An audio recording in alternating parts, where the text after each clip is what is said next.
Hello, we are the identical twins from the dying movie race. I am Virginia, I'm Bianca. and we are here to talk about our picks for Best Supporting Actor from 1936 when they started the category all the way to 1965. Okay, the nominees for 1936 are Misha Auer for My Man Godfrey, Walter Brennan for Come and Get It, Stuart Irwin for Pigskin Parade, Basil Rathbone for Romeo and Juliet, and Akim Tamiroff for The General Died at Dawn. The winner was Walter Brennan for Come and Get It. I'm going to go with Misha Auer for My Man Godfrey. He is really, really hilarious. I mean, he's always funny, but I think this is the pinnacle of his roles. This is also what made him really come out as from a bit player to a strong character actor. So that's something surely. But there's such a lot of great moments from him in this movie. I mean, there are from everyone, but there's like I remember when I first saw it, the scene where he does his like monkey impression of Count Bard. That cracked me up. I remember, so that's kind of stuck with me. All these years, I mean, every time I watch it, I think, oh yay, here comes that part. So. Well, I think I gotta pick him too. He's again very funny, like you said. Compliments the other actors very well, especially Alice Brady. The way they play off each other is very funny, and yeah, I mean, he just has a very memorable part. I just remember the first time I saw it, I thought he was. I probably laughed at him. Maybe the first time I could have maybe even laughed at him the most. He's definitely like, for somebody first getting into Screwballs, he was very accessible to find funny, and granted, when I watch it now, I laugh at everybody, but yeah, he stuck out to me definitely, and he always had to play like very over the top, like dramatic parts like that, like in comedic situations again.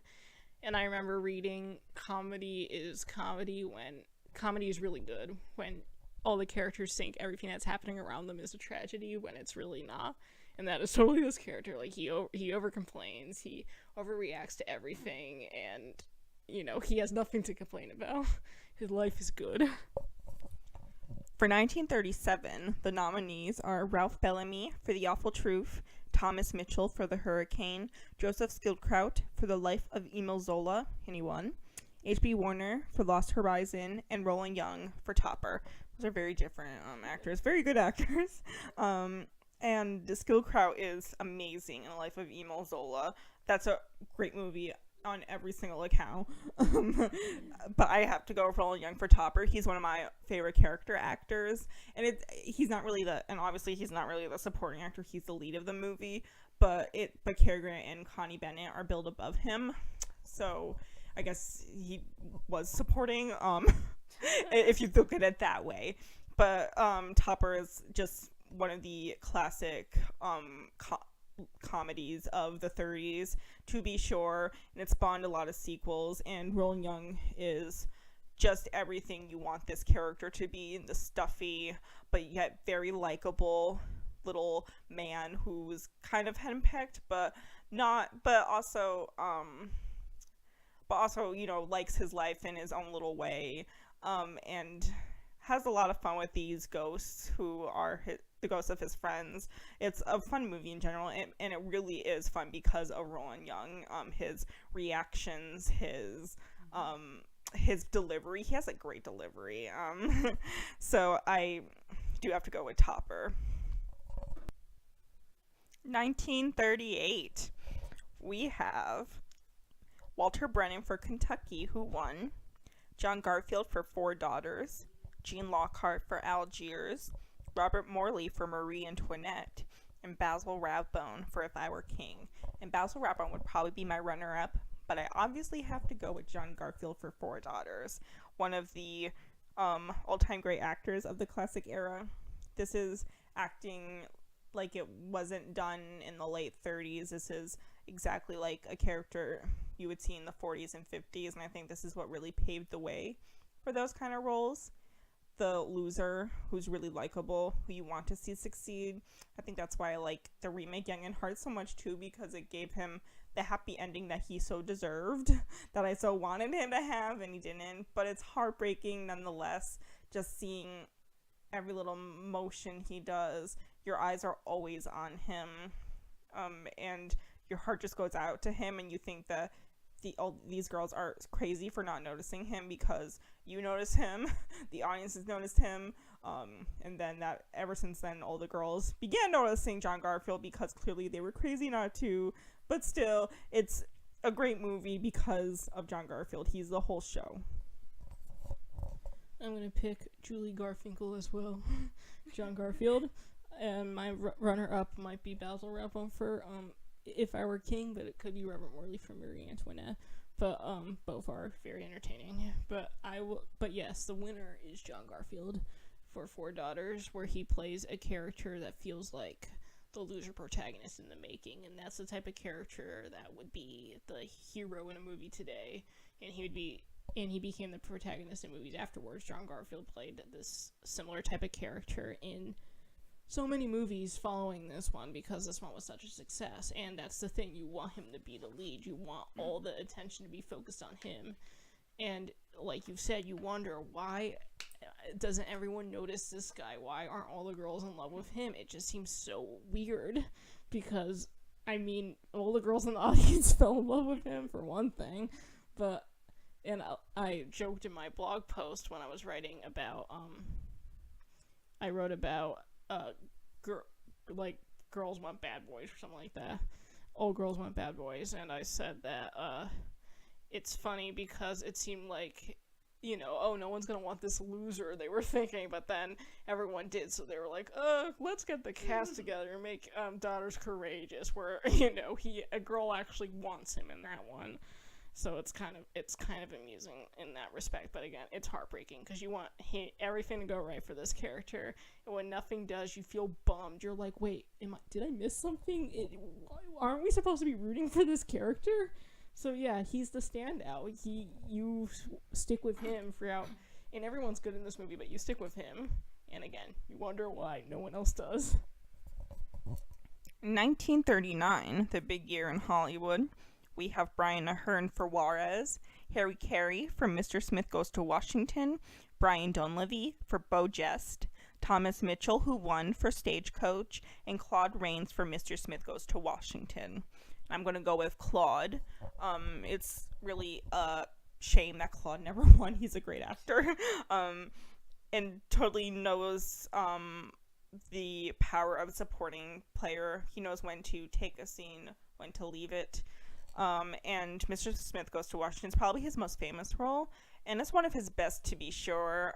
He plays just this corrupt politician, but he's not all in out a bad guy, which is nice. I mean, at least he's not a caricature, and he really shows that, because in the end he is able to come clean, and it is nice to Jimmy Stewart when he first comes out, even though he starts being mean to him when he finds out that he's stumbling onto the truth.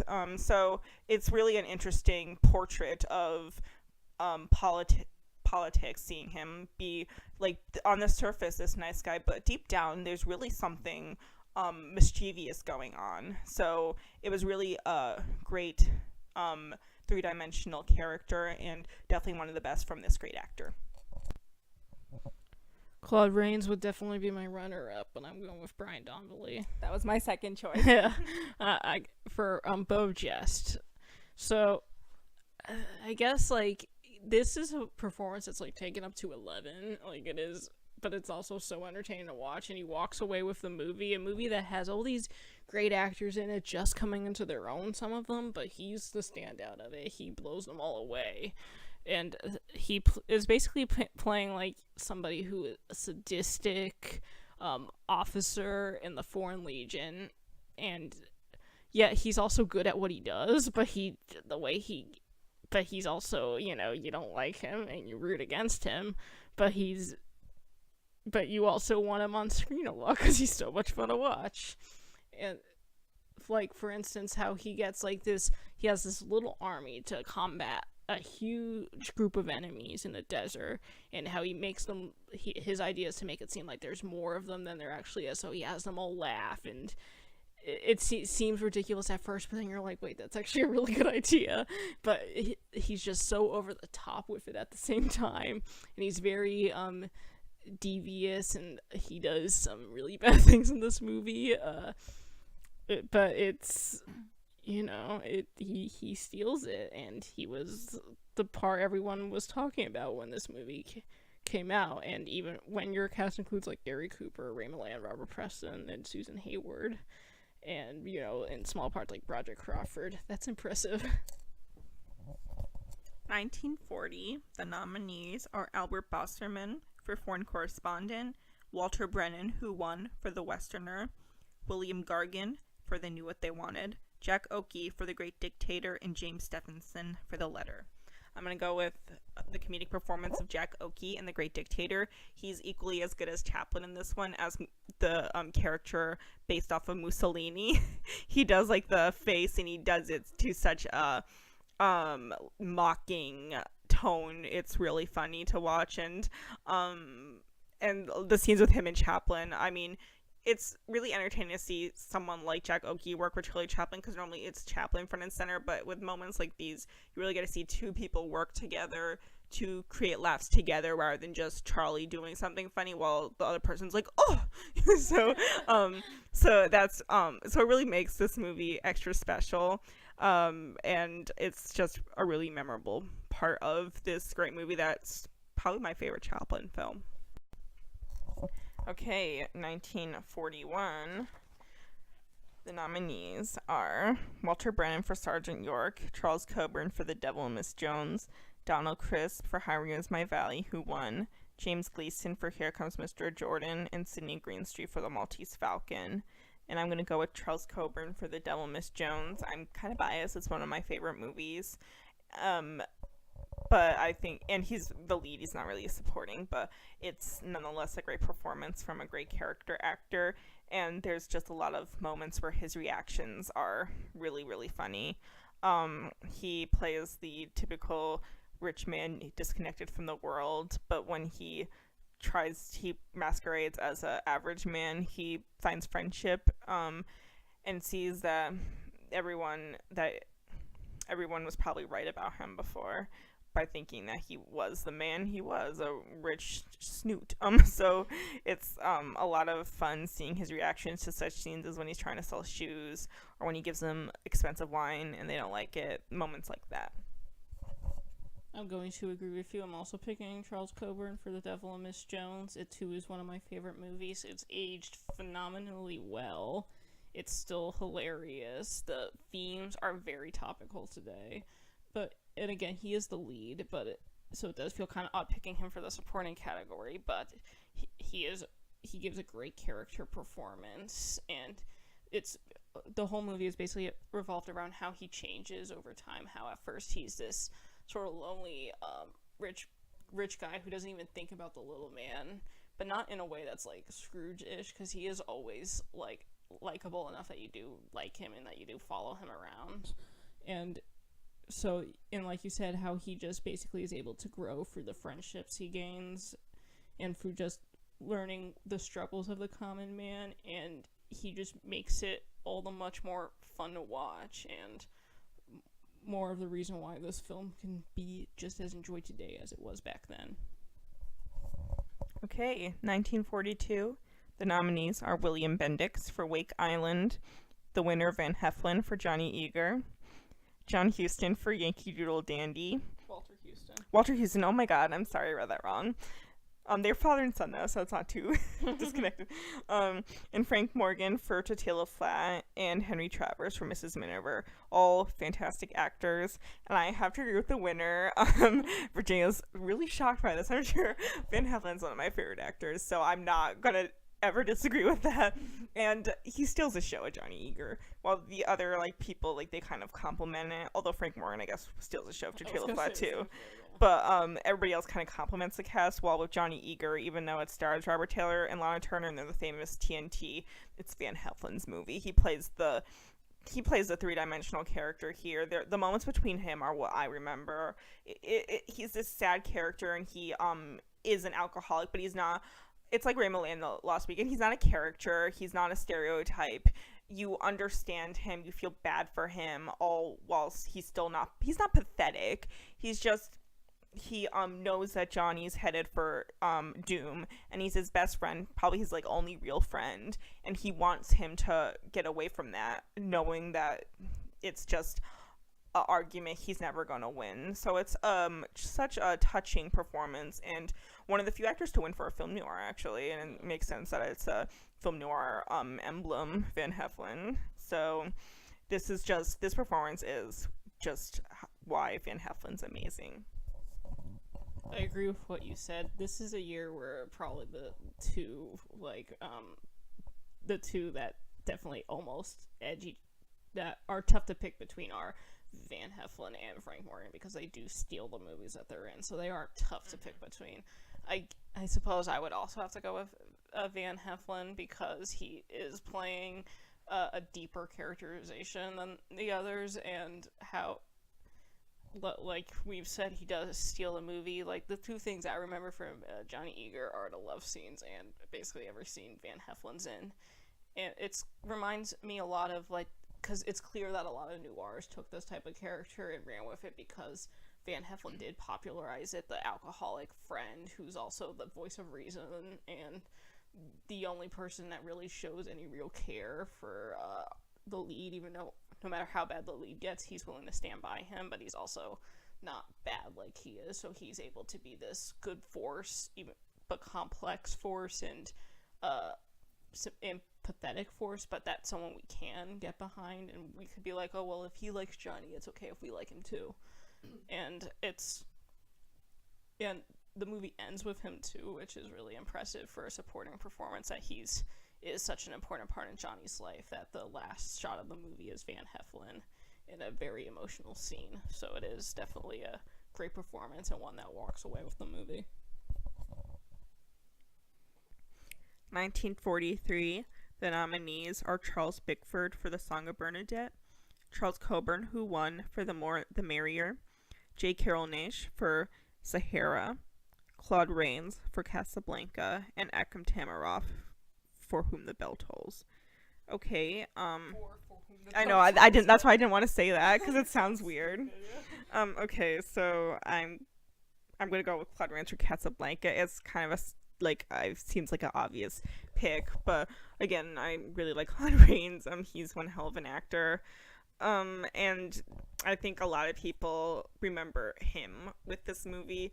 He's really a standout in a cast of a lifetime. I mean, you have a lot of great people in this movie, even though people just think, oh, Humphrey Bogart, Ingrid Bergman.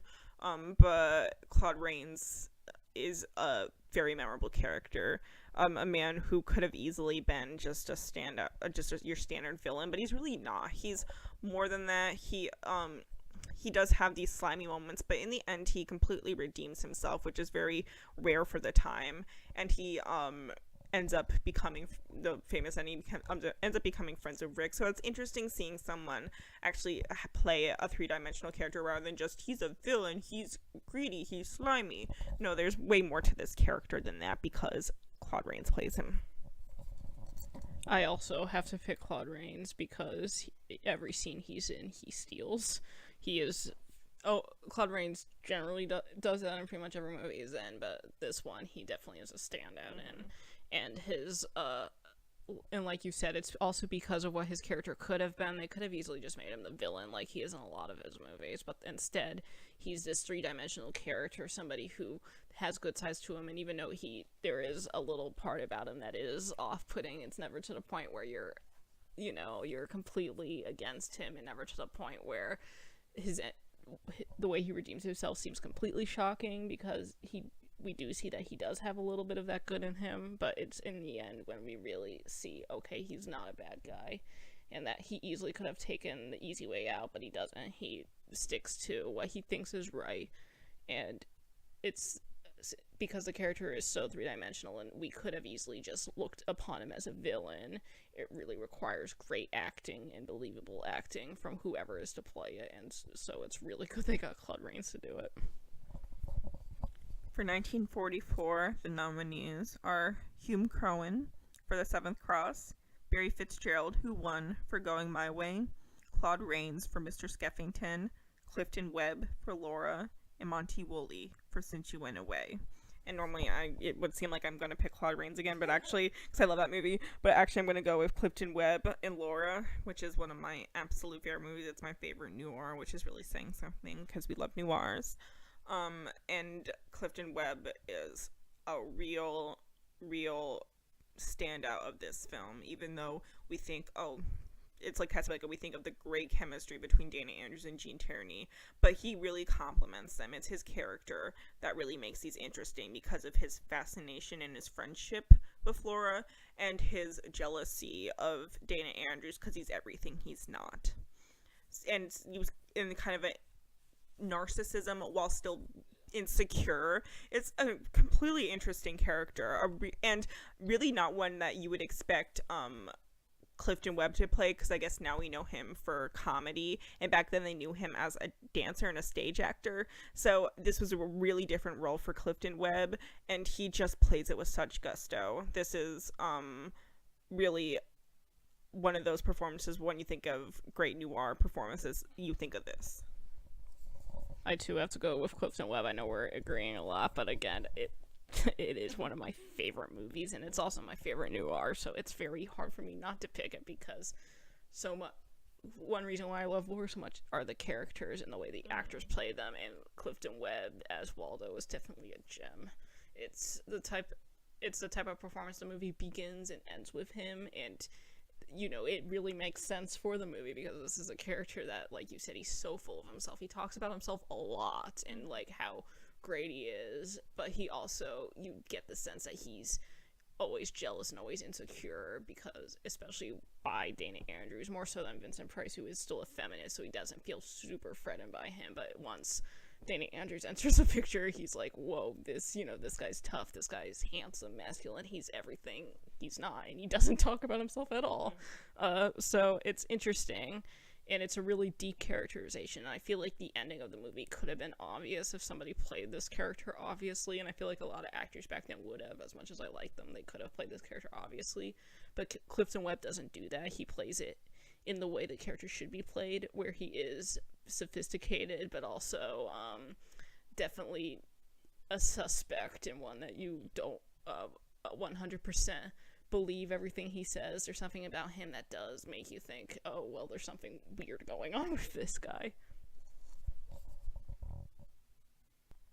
1945, the nominees are Michael Chekhov for Spellbound, John Dahl for The Corn is Green, the winner James Dunn for A Tree Grows in Brooklyn, Robert Mitchum for The Story of G.I. Joe, and J. Carrol Naish for A Medal for Benny. And I'm going to agree with the winner, James Dunn. This is really a career-defining performance, and it really should have led more roles for him than it did, even though he plays a very interesting character in Killer McCoy, which is kind of playing off this character he plays here. But it really should have opened up a lot more doors for him than he did, because when you think of James Dunn, you think of that guy from like early Fox movies from the 30s, like a happy-go-lucky guy, kind of like a Billy Haynes even. Yeah, a pre-code lead. So to see him in this heartbreaking portrayal is really something. Especially if you've seen him in other films, it's really just shocking to see him have this much emotion and playing an alcoholic man but he's so nice to his daughter adores him, even though he's the reason why his family's in such dire poverty, because he wants to be this singer, and it's never going to happen. I mean, he has no ambition. He just wants it all to fall on his doorstep, but he's so nice. You like him. So it's really just, again, a complex performance and a complex character that is really brought to life by him. Yeah, I think I'm going to pick him too, mainly. I guess it's also because, like you said, he is playing a performance you normally want to play, and the other actors were much more in their element with their, even though they're great in their performances, they are very much in their element, and they played other characters similar to that. But James Dunn didn't really get another chance before or after to do a part like this, which is a real shame because he's so good at it. And like you said, and it's one that it's a performance that relies so much on us to like him, even though he is like, we could easily hate him because he did put his family through this, and he's puts them through it, and I mean, you do just want to say to him, for the love of God, do something, but at the same time, you like him and you understand why Peggy and Garner puts him on such a pedestal, because he is so nice and he does want what's best for them, even though he knows he's not good enough to give it to them. And it's also, it's not like the type of drunk performance where he's drunk on screen all the time and he's stumbling around. And no, it's mostly, most of his scenes are actually him just having scenes with his family and talking to them and really pushing for his daughter to succeed, because that's what she wants, because she likes going to school and learning, and he wants that for her, and it's a complex performance that requires complex acting, and he gives that.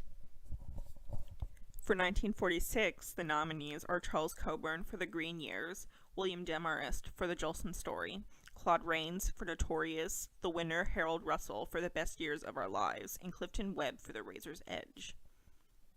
I'm going to agree with the winner, Harold Russell, for The Best Years of Our Lives. I mean, I love that movie. It's one of those movies. It's like 2.5 hours long. I can't believe that. It feels like it's like 75 minutes because I am enjoying myself so much watching it. Time flies by. And how many movies can you say that about? But I think the real standout of this movie is Harold Russell, even though he's acting, and he's not a professional actor, he's acting with amazing actors. He's acting with Frederick March, easily one of the greatest actors of all time, Myrna Loy, Tressa Wright, Dana Andrews, Virginia Mayo, all these great actors. And he's a standout because he's playing essentially himself, and you just see the difficulty of him because he doesn't want to be pitied, but everybody can't help but pity him. So it's incredibly realistic, and again, because he's not a professional actor, it really does add the authenticity to the role. And so I think it was one of the first time I saw this, it was his story that I was really invested in, and I really wanted to see how it turned out for him. So it's both heartwarming and heartbreaking at the same time. Yeah, I totally understand why he won, because he doesn't fade away at all into the background, and he easily could have. And all his scenes, like when I first saw it, all his scenes really stood out to me. Like, I really rooted for him to have a happy ending, and you root for everybody in that movie, but I was especially like, I really, really hope things go well for this guy. He deserves it. But I'm gonna pick Claude Rains for Notorious. He was your runner-up, yeah. And again, you can pick Claude Rains so many years he's nominated. I can pick him for every year. Yeah, for like every year, because he's that good. But in this one, it's also my favorite Hitchcock, so I am super biased. But I really find this performance fascinating, because it's like, while in Casablanca he's slimy, but he's also like, fun and likable. This performance is different because he's slimy, but he's sympathetic, but at the same time, you feel odd for finding him so sympathetic, because he is a Nazi, and we know he's a Nazi because our leads are American spies hunting him down, but yet the movie doesn't go out of its way to present him like, I feel like in a lesser movie he'd be like the villain that's like twirling his mustache and like type of thing. Like, he seems like suave, but then he'll but behind closed doors he'll just twirl his mustache, and he's not like that at all. He seems like, every time he's on screen, he seems like a legitimately nice guy. And when he does find out that Ingrid Bergman is basically just married him only because she's spying on him, he seems so broken down, but at the same time he's evil enough, because we know he's evil because we know he's a Nazi, even though we don't really see it, but we know he's capable of things, and so he does cross that line and do something really evil before the end of the movie. But it's also his last scene in the movie, he's also such a snake, and he slimes himself away because he knows in the end that he's going to die. And I think it's amazing that the movie decided to end it there, because it could have easily just been like, why don't we show it? But we don't need to see it, because we know just from his face what's going to happen. He knows he's going to get it, and it's awesome. His performance is enjoyable, and it's one of the many, many, many reasons I love this movie. Okay, 1947, a lot of good ones this year. We have Charles Bickford for The Farmer's Daughter, Thomas Gomez for Ride the Pink Horse, the winner Edmund Gwenn for Miracle on 34th Street, Robert Ryan for Crossfire, and Richard Widmark for Kiss of Death. And no shock to Virginia, I'm going to go with Richard Widmark. I've stated in other podcasts that he's one of my favorite actors. I'd watch him read the phone book and I'd be like, this is amazing. That's how much I love him. And this is definitely, it's his film debut, and it's definitely his most famous performance. And oh boy, is it a special treat, especially if you're a noir fan. This is kind of performance I think every noir villain afterwards strived to be, but never really could touch. This is one of the essential noirs of the genre. Any noir fan would agree with that. And everybody's good in this movie. I think it's one of Victor Mature's best performances. I think he's incredibly underrated as an actor, but it's Richard Widmark that really walks away with this film and leaves no survivors. It's like seeing Robert Walker in Baton. Everybody's good, but oh boy, do you remember Robert Walker? That's what this is like. He's actually supposed to have that part, Richard Widmark. Yeah, little fact there. You mentioned that. I know. Yeah. I didn't even think about it. But this is he's having a ball playing this part. Like, that laughter he does, which became his signature, is so sinister. There's so many moments of him. Like, there's this, like, when you first are introduced to him, he's sitting with Victor Mature, and he's kind of talking to Victor Mature, but he's also really talking to himself. Just Victor Mature even like says to him, like, "Are you talking to me?" yeah, he's just sitting there like, because he's in his own little world. He clearly has something wrong with him. He's clearly deranged. But it's so entertaining. Like, if there was like a bunch of actors in that scene, I wouldn't even notice any one of them, because Richard Widmark's talking. And of course the classic scene when he pushes Mildred Dunnock down the stairs in her wheelchair, and that's been cemented in film history as one of the great violent moments. You don't see violence like this a lot in old movies, even in noirs, and this performance is not only one of the most violent ones of its time, it's one of the most entertaining and entrancing ones. And I'd watch it a million times. I find this year tough, because Yeah. it honestly could have gone to anybody this year, and I would have been like, yep, that makes sense. And granted, and Richard Widmark and Robert Ryan both launched themselves with these performances, but I find it difficult to pick between the two of them, because their performances, they're both the villains, but they're also, like, well, Richard is like the giggling psychopath, Robert's more of the surprise villain, like, and when it happens, you're like, whoa, what, oh my gosh, what's happening? I honestly think I'm gonna pick Emmett Gwen just because he's the only performance that's not, like, all the other guys fit into, like, the same category. Like, there are these like, some more dramatically inclined parts, whereas Emmett Gwen, I guess, would Charles. well, not Charles, no, but he does have a little bit more reserved dramatic performance, I would say, because in a comedy he doesn't really get to be funny. He's more the solid support, and I do like him in that movie. But I think I'm picking Emmett Gwen just because I can't pick between the others, and so he's would be the standout in that respect, because he gives a comedic performance and everybody else gives generally dramatic performances.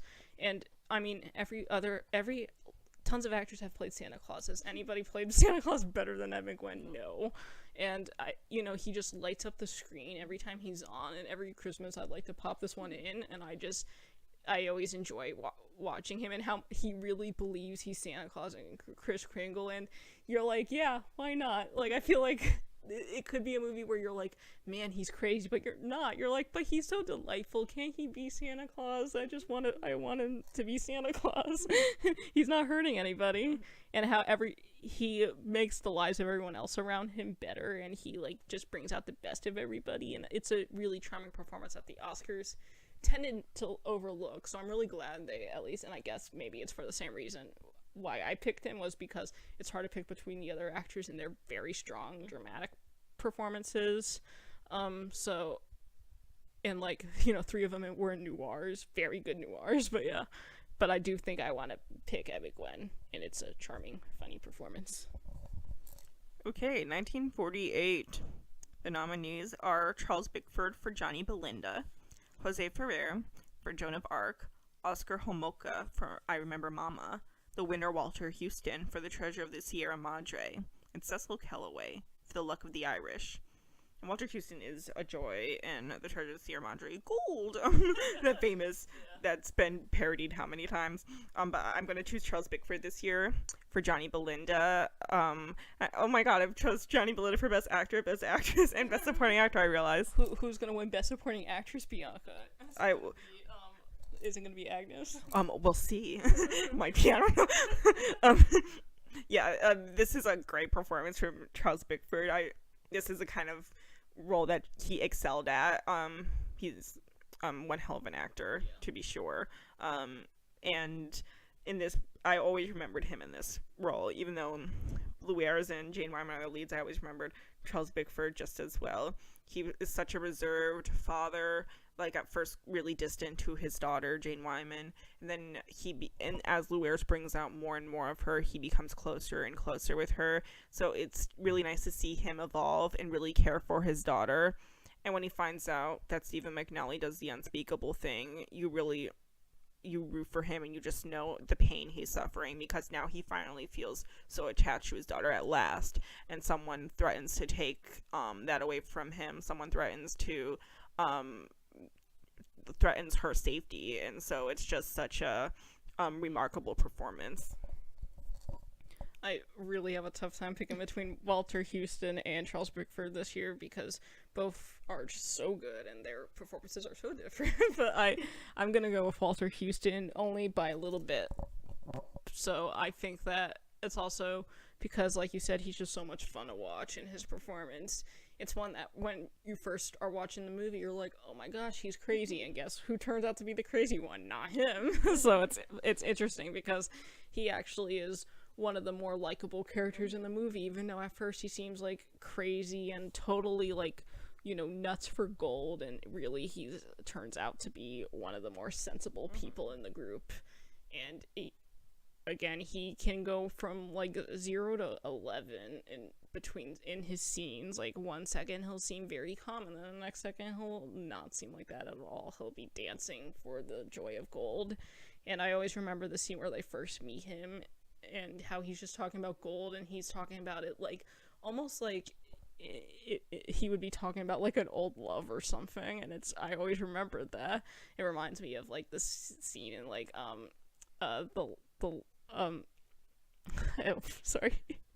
the scene from the last sorry, why am I forgetting the name of it? It's Baton before, but no. It's The Lost Patrol. The Lost Patrol, and that's my favorite of those, so I should have remembered, but I'm getting old, so I forget sometimes. Yeah, you're a whopping 25 years old. I know, but I've been forgetting names, even though I remember that name every other day, just not today. But anyway, it reminds me of the scene where, they're talking about, you know, the girls that they knew, and it reminds me of that, even though he's talking about an inanimate object, and it's funny, and it's just always sticks with you. Okay, 1949, we have a tough year. The nominees are John Ireland for All the King's Men, Dean Jagger for 12 O'Clock High, who won, Arthur Kennedy for Champion, Ralph Richardson for The Heiress, and James Whitmore for Battleground. What a great collection of male actors. And I know who you're going to pick, but I'm going to go with Ralph Richardson, The Heiress. I have to pick Ralph Richardson for something. He's wonderful. Awesome. And I always, again, when I think back to The Heiress, I always remember him too, because it's kind of like, I guess, Charles Bickford and Johnny Belinda. His the way he treats his daughter, he's such a reserved father. Like, he's not really loving to his daughter, except this is much darker and compared to Johnny Belinda. While Charles Bickford comes around, Ralph Richardson, he really doesn't. And there's probably the scene that sticks in my mind the most in The Heiress is when Livia de Havilland is saying to like, she says that she wants to marry Montgomery Clift, and he's like, why? And why does he love you? And she's like, he loves me. And he's like, why? For your charm? Like, he's being so brutal, but yet very honest. Like, maybe she does need to hear this, because it's not dawning on her. Yeah, exactly. And she's like, he finds me charming, and he's like, I please him. That's what she says. I please him. And he's like, no, like, he's like he's doing the most brutal way possible. But at the same time, you're like, well, someone has to tell her. So it's moments like that, and he plays again, he's not a likable character, but it's moments like that where you understand where he's coming from. He's not just like, I'm a mean father. He doesn't have these rare moments that, while on the surface they don't seem nice, and deep down he's really looking out for his daughter.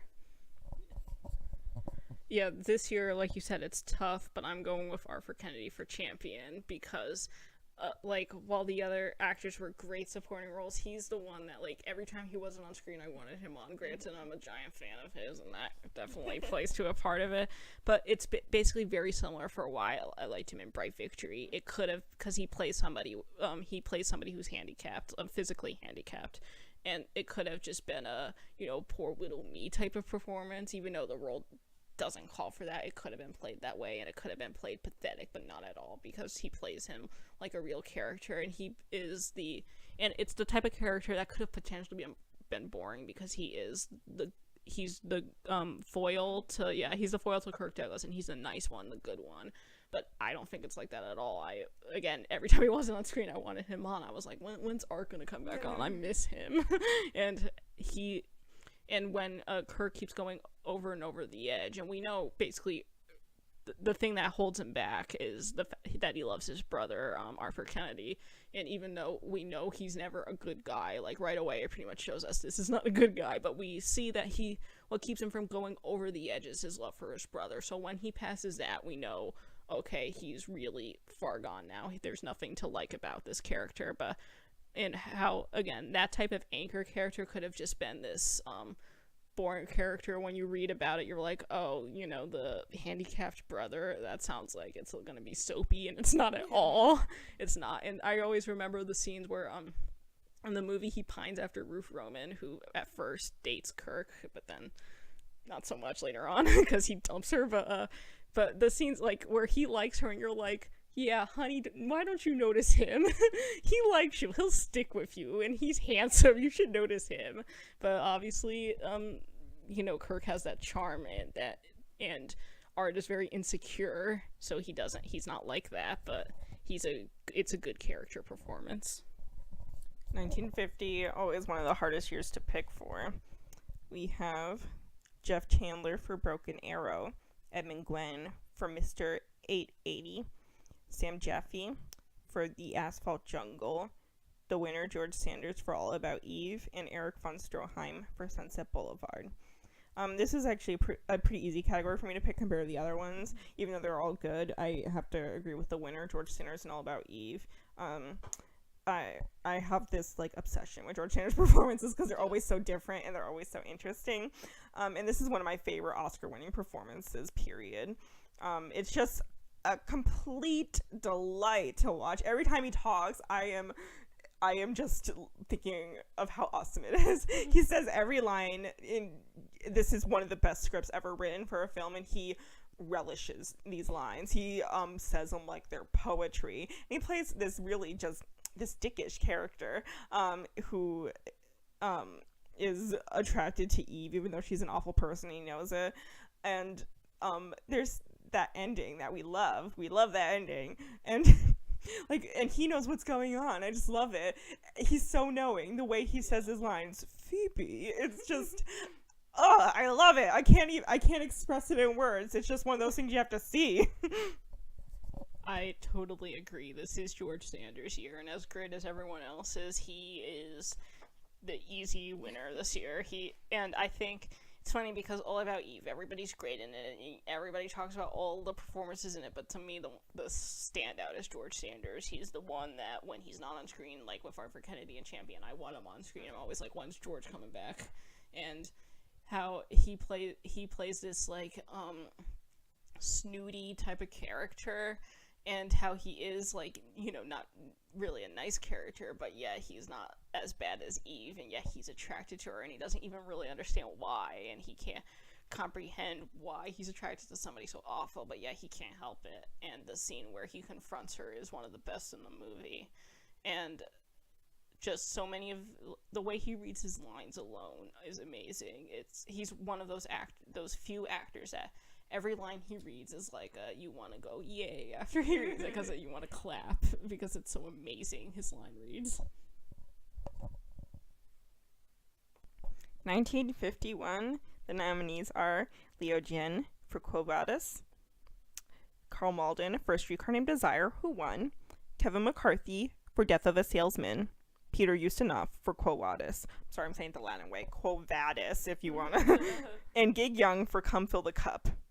And I completely agree with the winner, Carl Malden. Obviously a hell of an actor. I don't think anybody's going to deny that. This is one of his all-time great performances, being brought from the stage, because the other part on the stage, and you can just, can you picture anybody else in this role? And it's a pathetic role. It's a sad little role of a man who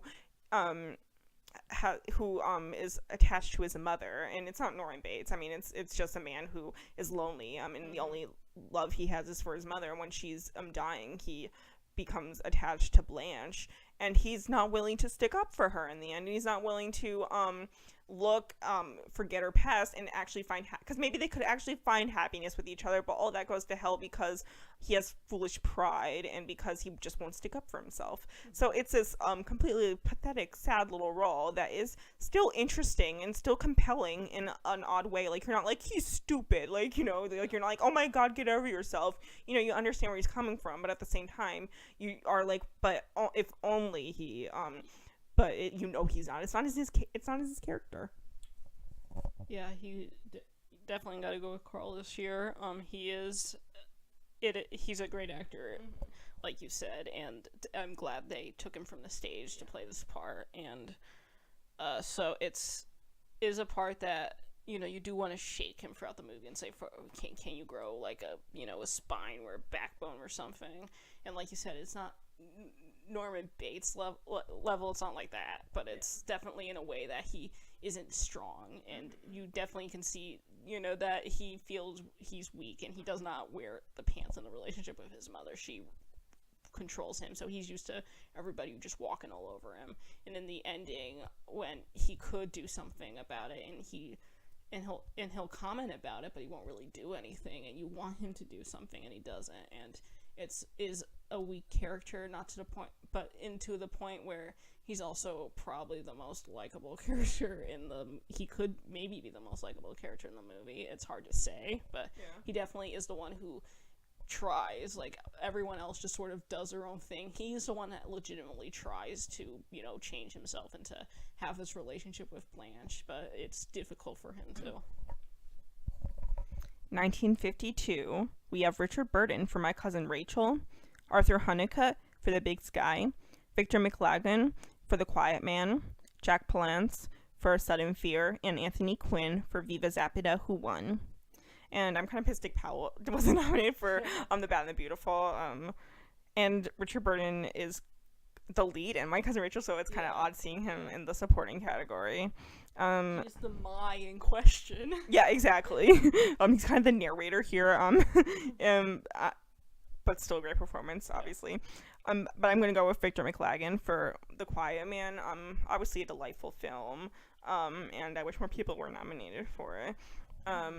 It's an incredibly likable film. It's a beautiful, gorgeous film. I mean, you want to go to Ireland after this because it looks so beautiful.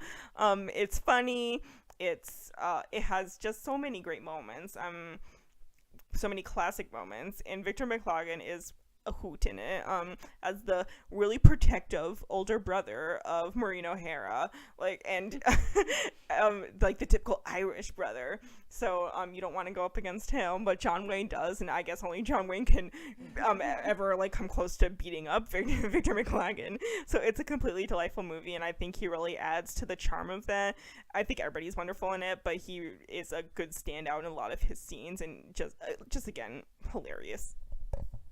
I gotta pick him too. It's a funny performance, and he's a larger-than-life character, and Victor McLaglen is really good at doing that, just being like this big presence on the screen, somebody who commands every part of your attention, and like how he is this boisterous brother of Maureen O'Hara, and how he respects people who are able to match him. That's really what he wants for like his sister and stuff. And he's obviously when John Wayne does that, he respects him for it. So he could have, like, while he is like sort of the antagonist of the movie, that term is used very lightly because he's mostly just an obstacle in the way, and how he's more open about his opinions, whereas Maureen O'Hara is more observed, even though they both have the same feelings towards what's going on with John Wayne's character. And it's an entertaining performance, and it's definitely one of the classic John Ford type of performances where he is, and he does this in a lot of his movies, but I think it's at his best here, where he is this just fun, boisterous type of character that you enjoy watching from beginning to end.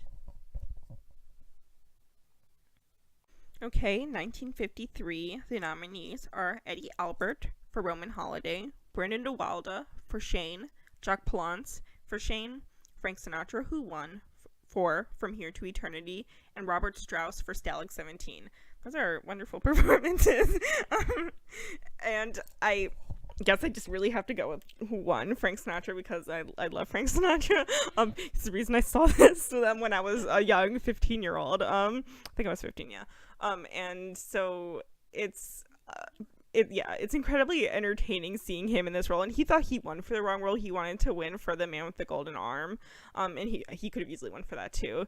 But here is really where you see Frank Sinatra develop as an actor, because before he seemed kind of uncomfortable, still delightful in his own cute little way, but uncomfortable. You would never picture him in these kind of roles, like the little guy from Anchors Away. You would never picture him in playing this character in From Here to Eternity, but oh boy does he ever. I mean, he finally comes through as an actor, like just suddenly out of nowhere, it seems, and it's a great thing to see. And I love his relationship with Montgomery Clift, how they look out for each other, and they apparently did have a good rapport off screen, so it's really fun seeing that come through on screen. These two I guess kind of misfits in their own right, both on the screen and off the screen. And so that, I think that was probably the most compelling part of the movie, actually, their relationship and how Monty will get revenge for his death. And his death scene is also really good. It's quick, to the point, the way only Frank can do it. I too will pick the winner. You're happy about that, yeah. It's a really good performance, and it's one that every actor in this movie is good. Every performance in this movie is fantastic, and he's definitely one of the standouts. Mm-hmm. And like you said, you could tell he and Montgomery Clift were friends off screen, because that comes across on screen, seeing them play off each other and have this chummy relationship. And you definitely understand when Montgomery Clift wants to get revenge for him, because you're like, well, he was his one friend and he's this outsider where he is, and everybody picks on him, but not Maggio. He sticks by him, and he loves him and hangs out with him all the time, and it's this undying brotherhood that they share. But also, it's Frank is both funny and serious in this part. He's like, the part he's dancing around with women is funny because he likes tall women and he's attracted to women. He stands up for mine and they end up running. Yeah, when he stands up together. Yeah, they get punished together. It's funny. And when they have to do that awful walk of death almost, yeah. But yeah, in his death scene, he's able to give a really serious, dramatic performance, and it's fantastic. And this is his comeback part, and it's nice he was able, as an actor, to come back after this and be given more serious parts, because this definitely took his career in the right direction as an actor. Okay, 1954, the nominees are Lee J. Cobb for On the Waterfront, Carl Malden for On the Waterfront, the winner, Edmund O'Brien for The Barefoot Contessa, Rod Steiger for On the Waterfront, and Tom Tully for The K-Mutiny. Well, obviously everybody's good on The Waterfront. Nobody's denying that. And it's in our year, I'm going to agree with the winner, Eddie O'Brien. I'm never going to say anything bad about Eddie O'Brien. It's impossible. And in The Barefoot Contessa, he plays such an interesting role as the publicist, and he sweats a lot, so he could easily be slimy, like kind of like a Peter Lorre-ish character, but he's not. He's an actual person, and I imagine a lot of Hollywood publicists were like him. I don't doubt for a second he based it off of someone he knew. And so it's also kind of strange seeing Eddie O'Brien at this kind of role at this point of his career, because he was still a leading man, so it's kind of funny seeing him play the little spineless publicist, because the character based off Howard Hughes, he's not standing up to him. He's not he does whatever he wants him to do, even though he's the publicist. He really should have some power. He doesn't, but it's not a pathetic character in the least. He also gets a lot of the best lines in it, so like all of Joe's Mankiewicz scripts, it's a wonderful script, and I think he gets a lot of the best jabs at Hollywood, and it really is the best Hollywood parody that this movie has to offer. Yeah, I have to agree with you, definitely, and also I love Eddie O'Brien in anything. He's amazing.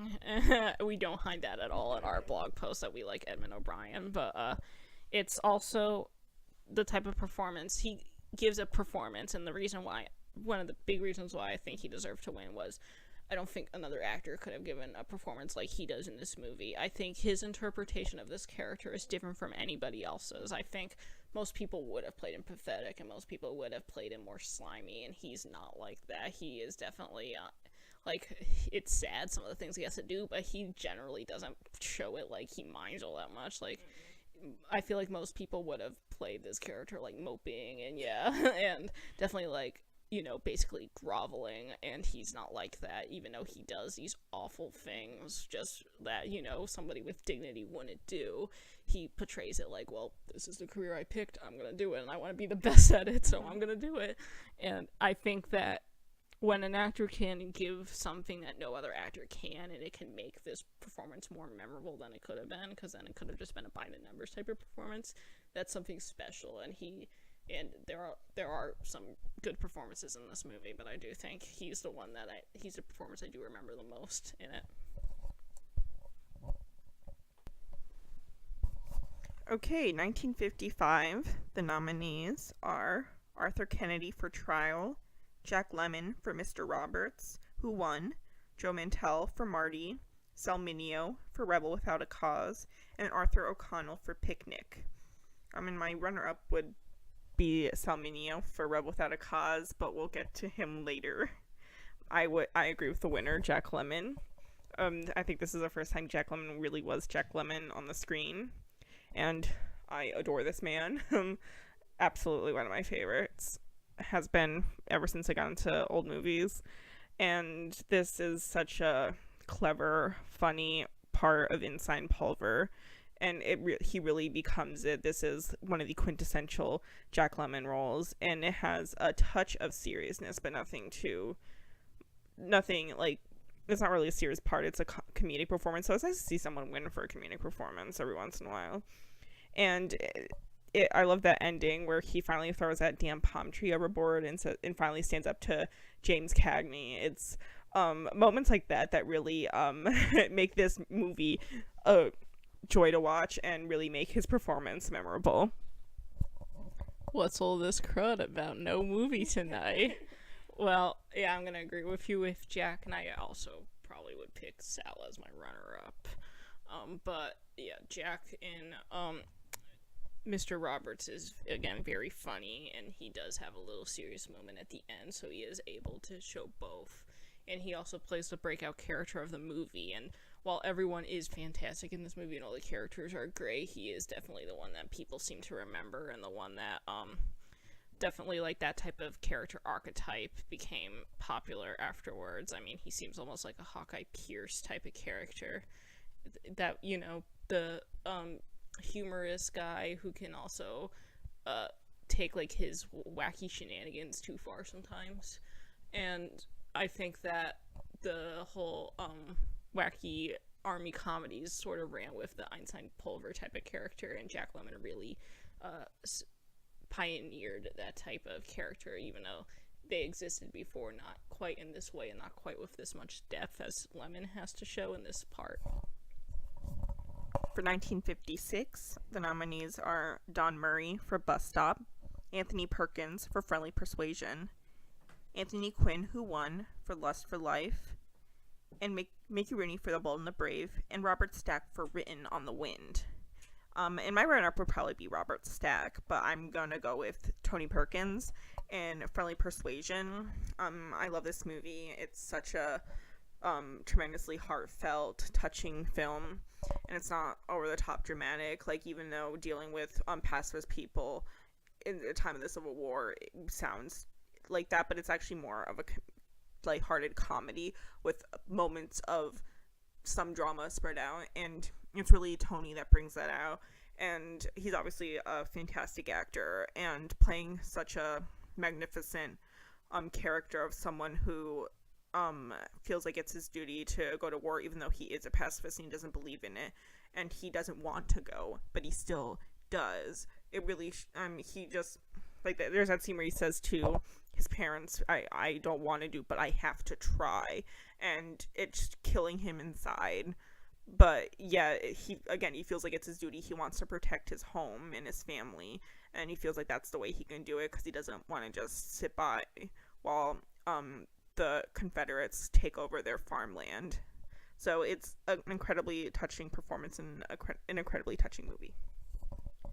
I'm going to agree and also pick Anthony Perkins. Don Murray would probably be my runner-up because he's very funny in Bus Stop. But yeah, so Anthony Perkins in Friendly Persuasion is very moving, very touching, and it's very appropriate that Gary Cooper plays his father in this movie because Perkins in this movie is Sergeant York-esque. The dilemma he goes through of his faith conflicting with the violence of war and how he's a pacifist and he's a Quaker, but he has to put that aside because he feels the right thing to do would be as long as other people have to fight, he does too. And the speech he gives to his parents of his reasoning behind it, and even though he agrees with it and he hates it, he feels he has to do it. And there's a really great scene where he does have to kill somebody in the war, and he's so haunted by it, he actually cries.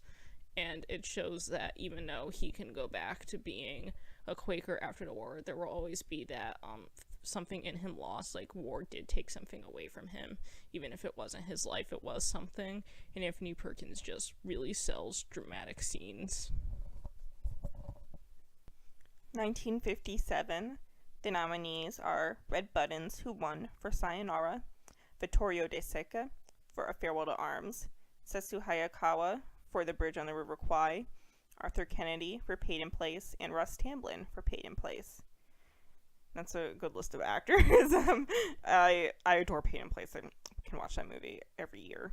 But I think Red Buttons justly won for Sayonara. I mean, that's another fantastic, beautiful movie, very poetic, the kind of movie I really like. And he and Miyoshio Miki, I don't know if that's how you correctly say it. I'm not very good with pronouncing Japanese names, but I think they were my favorite part of that movie. I loved their romance and how they unselfishly love each other, and it was really believable. And their dilemma to be a husband and wife while the army is against them. It's really incredibly realistic and heartbreaking. And the scene where their final scene together is I was bawling during that scene. It's such it is almost like the Japanese like fantasies you read about. It reminded me so much of that, like how they emulate the culture in such a soft kind of love that's very heartfelt. It was a very beautiful relationship, and I'm glad they both won.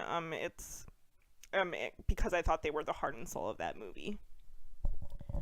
I think it's Miyoshi. How do you say it? I think so. That sounds right. Yeah. But anyway, speaking of Japanese, I'm gonna pick Seisu Hayakawa for Bridge on the River Kwai. To me, this is, this in my opinion would be his year because, well, not only are we fans, but I do think his performance in this, because he does have to portray that like typical Japanese type of portrayal, how he is the tough officer, but he also respects the troops that he has captured, because he does, even though he does torture them and he does what he has to do, he does respect their persistence and their devotion, but he also can use that to manipulate them. And I think that it's really appropriate that Seisu Hayakawa has this part, because he knows how to appropriately handle these types of parts. He did so when like 3 came back, and he does it somewhat in Held to Eternity a little bit more emotionally, and that rightfully so. But I think that this one, they needed like a strong presence, somebody who knows how to be passive but also threatening, and I think Seisu Hayakawa, does that amazingly well. For 1958, the nominees are Theodore Bikel for The Defiant Ones, Lee J. Cobb for The Brothers Karamazov, Burl Ives, who won for The Big Country, Arthur Kennedy for Some Came Running, and Gig Young for Teacher's Pet. Gig Young is hilarious in Teacher's Pet. He steals that movie. But I'm going to go with Arthur Kennedy and Some Came Running. This is another. I'm just choosing men from movies I adore, because I do love this movie. This is one that really touches me. And I love the cast. Everybody in it is fantastic. Some of the best performances they ever gave. And I really but my favorite part of the movie is Arthur Kennedy and Nancy Gates. And I do like Nancy Gates. I've done a blog on her, and I love their relationship in this, how he's married to a very conniving woman, a woman he doesn't love. She was like the boss's daughter. That's why he married her. And he loves Nancy Gates, his who works for him, and it's not a sordid relationship. It's not a seedy one. It's really one of two people who really do love each other, because you know that she likes him. She is single. She's beautiful, and she's single because she loves her boss. And so they finally do have this affair, and you want them to have this affair. You want them to be together, even though you know deep down it never could be, because he's given his life to this other woman because they have a daughter, and he doesn't even think how this would affect his daughter. Because he doesn't know that she knows. So it's kind of it's one that you want to happen because they're kind people and people that deserve to be together, but fate just isn't in their corner. It's so it's such a fantastically underplayed yet beautiful romance. Yeah, I picked Arthur Kennedy before, but I'm gonna pick him again because I agree he's my favorite part of Sun Came Running too, and Arthur Kennedy in general is the master of every time he's not on screen, you want him on screen, and you wish if he isn't a supporting part, you do wish the movie was about him. As much as I like all the other characters in this movie, he was my favorite part. I was like, oh, couldn't we get a movie about this? Because I would totally watch this. But yeah, I think, yeah, it's interesting because it's a movie where we root for the affair to happen because you really think the way he gets pushed around by his wife is depressing, and yeah, she is not a nice person, so you do understand why he has an affair with Nancy Gates, this nice person who does like legitimately love him, and like you said, you want them to be together even though fate is against them and they know that, and they handle it like as adults, but at the same time you do want it to happen. And I think that it shows that he is able to make this character complex but likable, and that he is, even though he's doing something that in most movies would be looked at as wrong, we are able to root for him and go against the life and home he built up against, because we do want to see him happy. And I think that, well, the title pretty much refers to him and Nancy Gates, so, you know, showing how kind people they are. And so I think it's interesting that part of you is thinking, does it want me to root for this? Because I am. And then you realize that the movie is really portraying these people as, you know, two people who are nice and do belong together, even though they're together in maybe the wrong way. But it is a really interesting part of the movie, and when Arthur Kennedy wasn't on screen, I really wanted him on. 1959, very good nominees this year.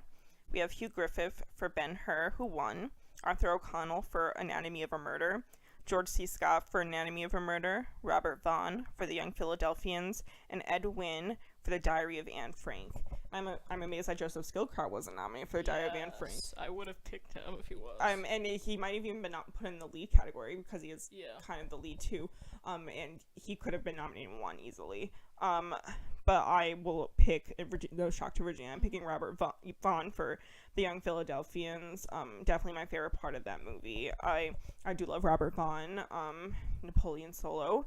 He really is a tragic figure in this movie, even though he doesn't like die or anything, but he's a tragic figure because he's that rich boy who was given money and never loved. He becomes very attached to his friend Paul Newman, and he is very good friends with him and Paul Newman's girlfriend, Barbara Rush, and he wants them to be together. It kind of like a Sal Mineo in Rebel Without a Cause without the homosexual undertones. It's very sad that he wants them to be together and they can't be together, but he wants someone to be happy because he's not happy. And in war, he loses his arm, and so it's and then in the end, Paul Newman has to defend him on a murder charge. So yeah, he has a lot of shit thrown at him in this movie. And he's and this was actually the first time I saw Robert Vaughn, so that gives you an idea of how long ago it was. But I remember thinking, this guy is amazing. And so because I had no idea what The Man from U.N.C.L.E. was, so you can bet after that I started watching The Man from U.N.C.L.E. But I just thought, this guy, I think this is seriously just such a standout performance. And so early in his career, this really was the part that made Robert Vaughn name and really started putting him in better movies, and then eventually a great TV show.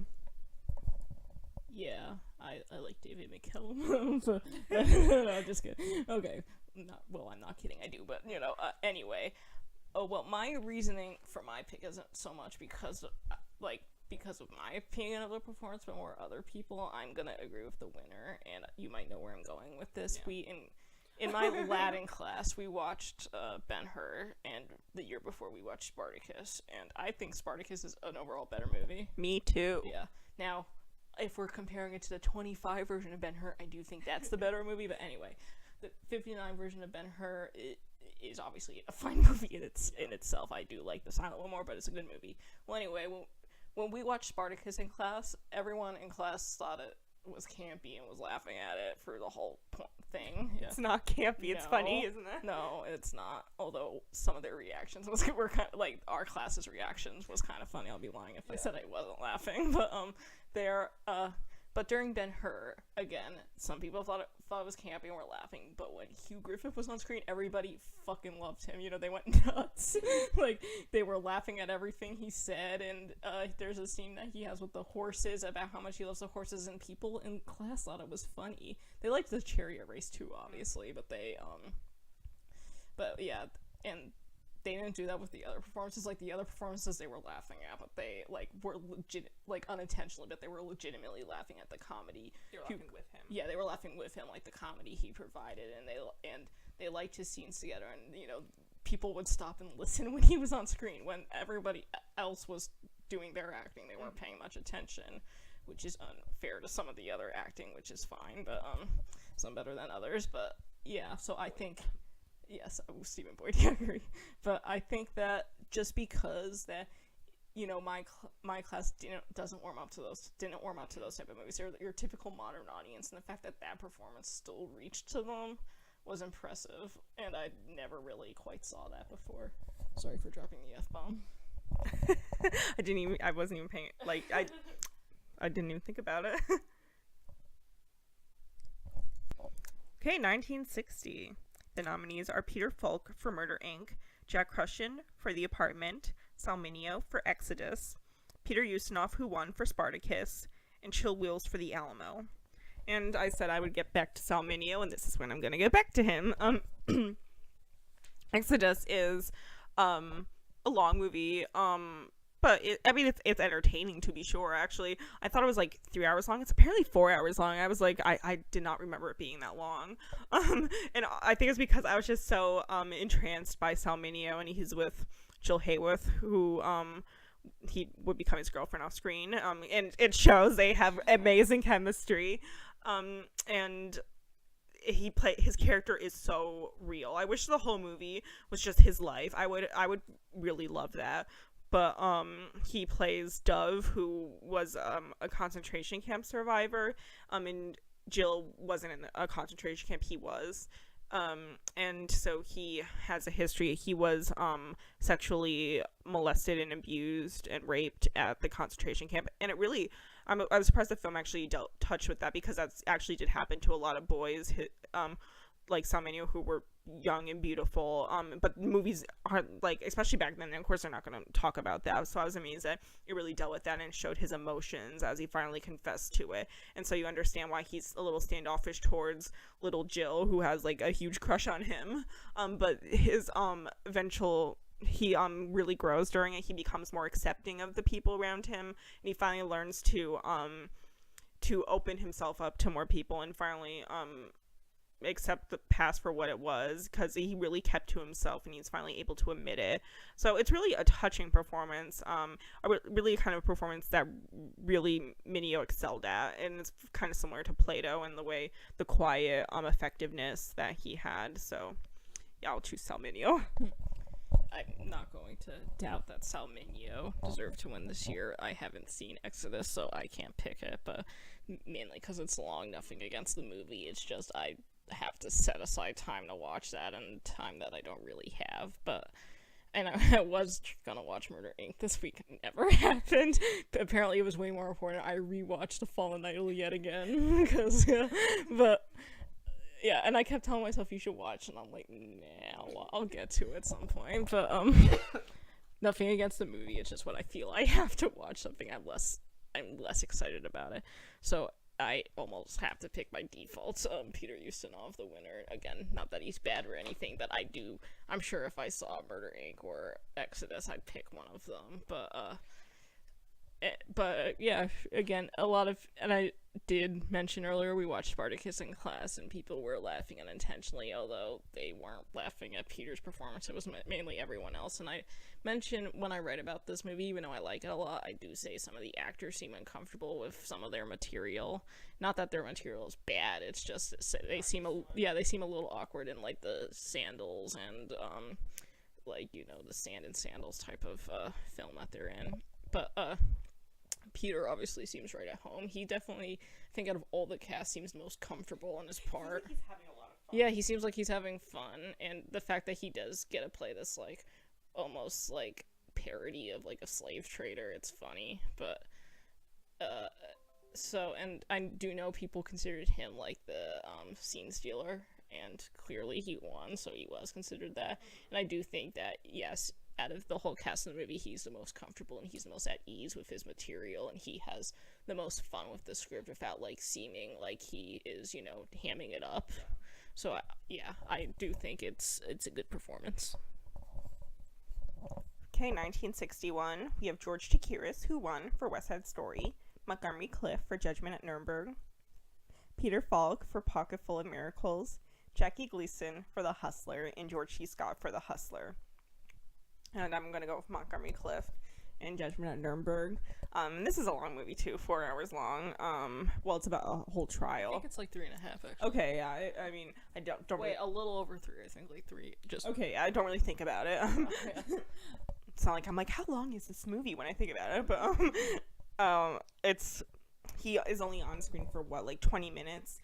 And it's the best damn 20 minutes of that movie. Everybody, like I said before, for best actors, everybody's really good in that movie. There's not a bad performance among them, but if I had to pick a standout, it'd be Montgomery Clift. And he's just being interrogated, and it's just so heartbreaking. This man who everybody thinks is stupid, and he's really being belittled. It's the kind of performance that a real Montgomery Clift could play. Not everybody could play as Montgomery Clift could. And it's a shame that Montgomery Clift never won an Oscar, because he's obviously a hell of an actor. Really, like every film he's in is a Montgomery Clift movie. And and when I think of this movie, this 3-hour-long movie, I think Montgomery Clift first, because I remember just sitting there in amazement, like when he the whole scene. Yeah.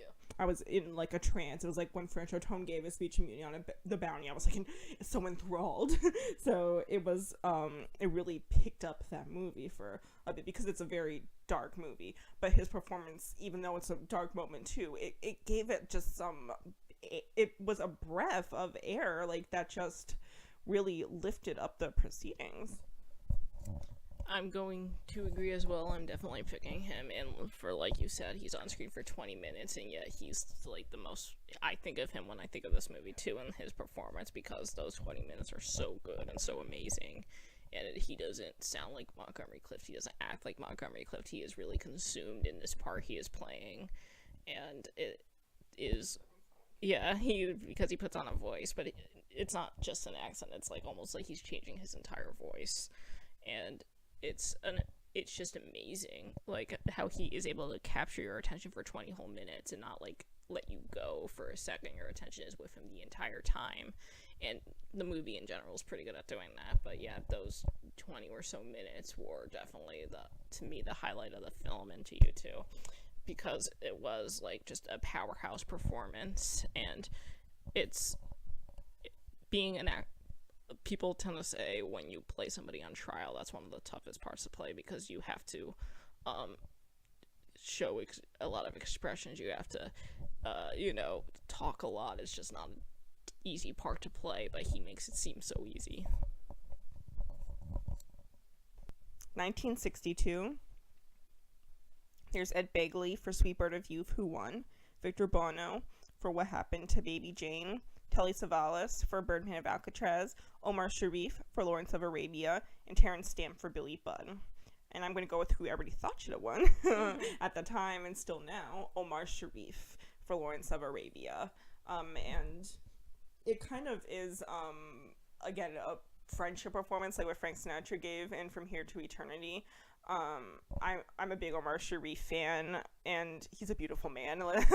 But he really is a very down-to-earth performer, like Peter O'Toole, and they were friends off screen too, and it really comes forward here, just like in From Here to Eternity.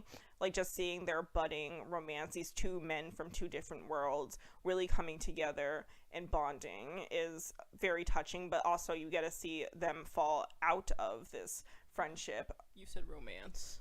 Oh, did I? Yeah. Well, maybe in my dreams, but Well, actually, it's supposed to be kind of subtle, but yeah. Well, in my dreams, maybe, yeah. So kind of romance, I guess we could say. Yeah. But you get to see him fall out of this, because of the corruption that eventually hits O'Toole because of just being so full drunk with power, I guess you could say. So you get to see this romance bud form and then lose sight of itself because Ali is completely sane while Lawrence loses himself, and so it's kind of heartbreaking too to see Ali have to lose this friend who he gained over the experience. Yeah, I'm definitely picking him too. Everyone thought he would win. Terrence Stamp would be my runner-up, even though he's technically the lead. He is Billy Budd after all, but anyway, yeah, Omar Sharif in Lawrence of Arabia gives an outstanding supporting performance. He supports O'Toole exactly the way an actor should, and how, just like the way Ali is supposed to support Lawrence, and that their friendship, it's really interesting the way they start off, because at first, obviously, Ali looks down on him. He's just a foreigner that comes into their land, and then he gains his respect, and his undying friendship, and even through the tough times, he's able to stick it out with him, but at the same time, they do lose something. Yeah, they lose what they had, and that because of where Lawrence's mind goes, and how he turns from hero to anti-hero throughout the movie. And there's the scene where obviously he cries for him, and he says he won't cry for him, but I will, and showing just how close they are, and how moved he is by Lawrence, how he did think he was this larger-than-life figure, this person who was going to come and save them, but at the same time lost himself by doing that. And it's a wonderful performance. Okay, 1963, the nominees are Nick Adams for Twilight of Honor, Bobby Darin for Captain Newman, M.D., Melvyn Douglas, who won, for HUD, Hugh Griffith for Tom Jones, and John Huston for The Cardinal. And I would never say anything bad about Melvyn Douglas, but I think Bobby Darin is the winner here. And it's kind of strange because when we think of Bobby Darin, obviously we think of the great singer he was, one of my favorites actually, and a larger-than-life talent, to be sure. And so it's amazing that he was also a fantastic actor, because it's not like he grew up there. He was a singer first, and then, oh, okay, well, I guess we might as well put him in movies. And they found out, oh my God, he's really good. So he made a lot of, he didn't make those kind of like teen crap musicals. He made comedies because he was good at comedy. He made a lot of dramas. He worked with people like Sidney Poitier and here Gregory Peck. I mean, not like that's something to sneeze at. And here it is a really supporting role. I mean, he's not in very much of the film. And yeah, he has this one scene where they give him the truth serum, as they call it. And he tells his experience that made him, because he's at a hospital for soldiers, and he tells the experience that just totally screwed him up. And just the way he recounts it, it's just one of those moments where, again, you're entranced by it. He is so heartbroken recounting this. He's like crying while he's remembering it, while he's being in a trance almost. He's so weak, and it's very relatable, this experience. And you don't see it, but it's like you're seeing it. So I mean, that's really such a powerful moment for an actor to do. I too am gonna pick him. And yeah, I do love Melvin Douglas, but I do think Bobby Darin should have won this year because, I mean, his performance is unforgettable. It's absolutely, you know, grabs you, never lets you go type of thing. And he does manage to, even though the cast in this movie is pretty delightful, he does manage to take the spotlight on himself. And also, I think it is amazing that, you know, this singer is giving this amazing dramatic performance, and every time I've seen Bobby Darin act, I've been impressed. I mean, he's great in Pressure Point, he's great in all these, like, you know, serious parts, and this is probably his best performance. It is fantastic, and he does go full into his character that he's playing. And I feel like if you were showing this movie to somebody who didn't know who Bobby Darin was, and you just let them watch it, you know, you would say, and then you said to them, actually, he's a singer, he's you know, the guy Mac the Knife, that's him, and I bet they would have thought, oh, I thought he was on the stage or something, like, yeah, like, how have I not heard of this guy's acting? So I think that, you know, it seems like a part that you would give to some, like, you know, impressive actor, and the fact that they gave it to Darin and really let him show what he could do is impressive, and he more than exceeds expectations, as usual. Okay, 1964. The nominees are John Gielgud for Beckett, Stanley Holloway for My Fair Lady, Edmund O'Brien for 7 Days in May, Lee Tracy for The Best Man, and Peter Ustinov for Topaki. That's a difficult name to say. Okay, and Peter Ustinov won. I'm going to go with Lee Tracy. I adore Lee Tracy. What a larger-than-life personality to watch. And The Best Man is very different from what you're used to seeing Lee Tracy play, the Walter Winchell type. And he had this part on stage, too, because this was the first film he made in a while. And I guess they gave him the part because he had the part on stage, and I guess they're like, oh, we're not going to put anybody else in this part. And so it's really just a special treasure seeing him play a character like the parts he would have played on stage rather than his film persona. And he really commands the screen because he plays the president, and he has to choose who he's going to endorse, and he doesn't want to and he wants to endorse Henry Fonda, but he thinks he has no backbone. And so he's willing to endorse Cliff Robertson, even though he doesn't agree with him ethically. But he said, I need someone strong in this office. We can't have someone who would just let people walk all over them. And when he finally wants Henry Fonda to show this backbone, like, he doesn't. And so, and this Lee Tracy's also dying throughout this movie. So his last words are, "To hell with both of you." Then, it's a really remarkable moment, like, of this man who really does, during the film he genuinely likes Henry Fonda, but he just dies angry at him because he won't become the man he needs, because a president can't be someone who just is like, okay, fine, like, because he's not willing to sacrifice his ethics, to, even though it might be the right thing to sacrifice his ethics to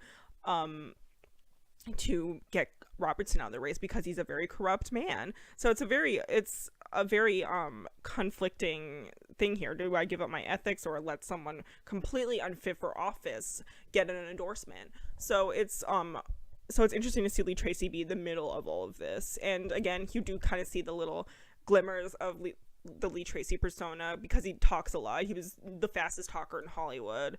So it's kind of fun to see little flashes of that too, like when he's for the persona he puts on in front of the public, like of the happy, good-natured president. So that's a lot of fun too.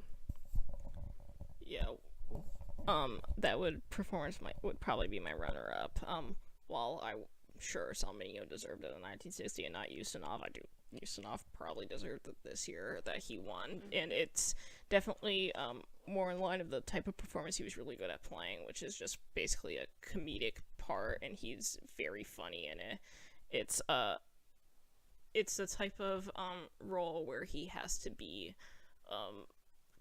he has to work for, like, the cops, but he also has to be kind of stupid, and he has to like be thrown into something that he has to be thrown into a heist he has no idea what to do about, and he doesn't know anything about pulling off a heist, but yeah, in order to, because he's undercover for the cops, he goes along with it, and somehow all the characters buy that he's on their side, and the movie in itself is funny and is, colorful, and it's just enjoyable to watch. And I do think that he gives the standout performance in the movie just because he complements that sort of funny edge it's going for, like the lighthearted, sparkling edge it has, which this movie definitely has in spades, thanks to Jules Daston's beautiful direction.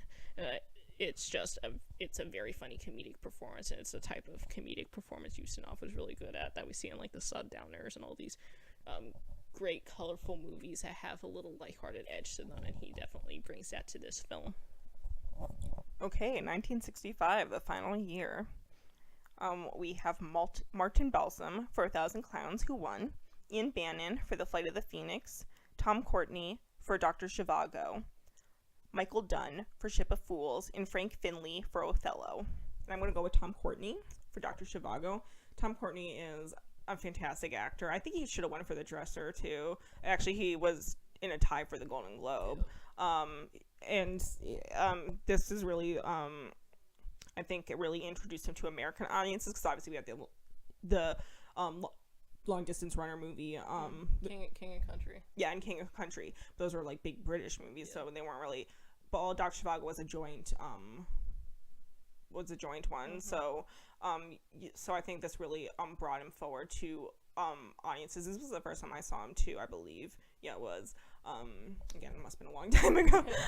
And I was very impressed by him because I just saw him. I was like, oh, he's just a young, good-looking man. And I was like, oh, they probably got him because he's a young, good-looking man. Like, no, he's a really good actor at first. And then I'm like, oh, wait, he's really quite startling, because at first he seems like this nice guy. Oh, no, he's actually this very, he becomes a higher up in the Red Army, the high up. And he is very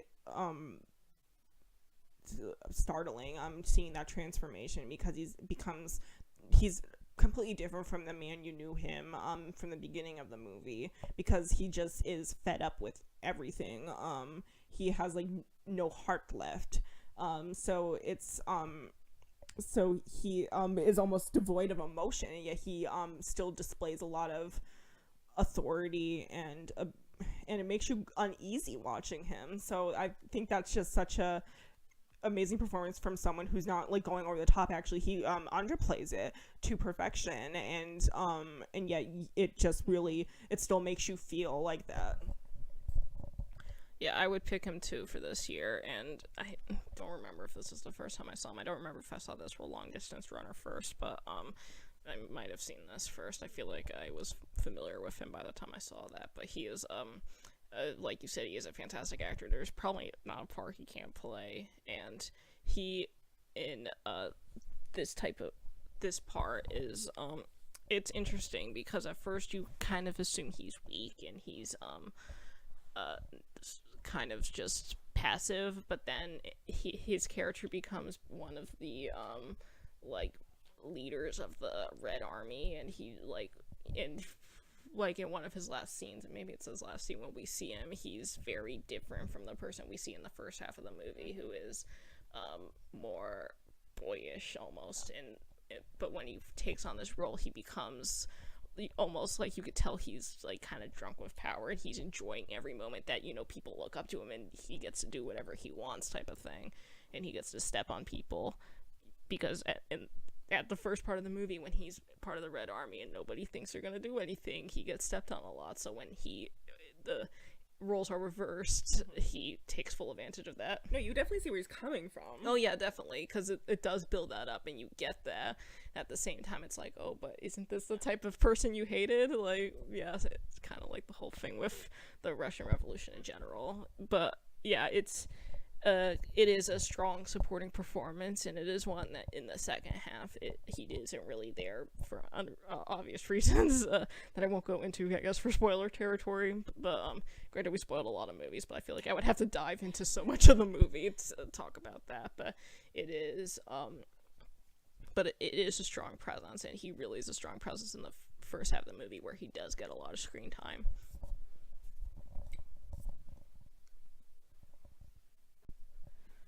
Alright, and before we go quickly, we're going to talk about some movies you can catch on TCM this weekend. They're doing 31 Days of Oscars.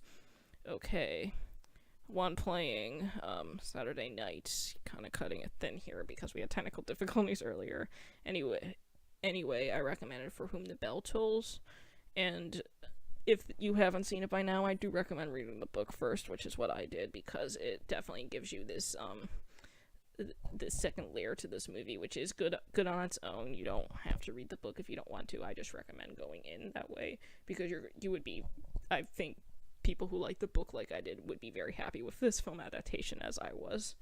And then tomorrow there is The Westerner, another Gary Cooper one, which is just a whole lot of fun to watch. It's a mixture of comedy and drama. It is just irresistibly entertaining, as I call it.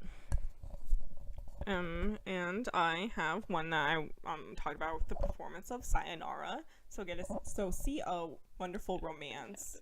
And it's such beautifully shot, so I recommend that one. Alright, see you next week when we talk about Best Supporting Actress. Bye.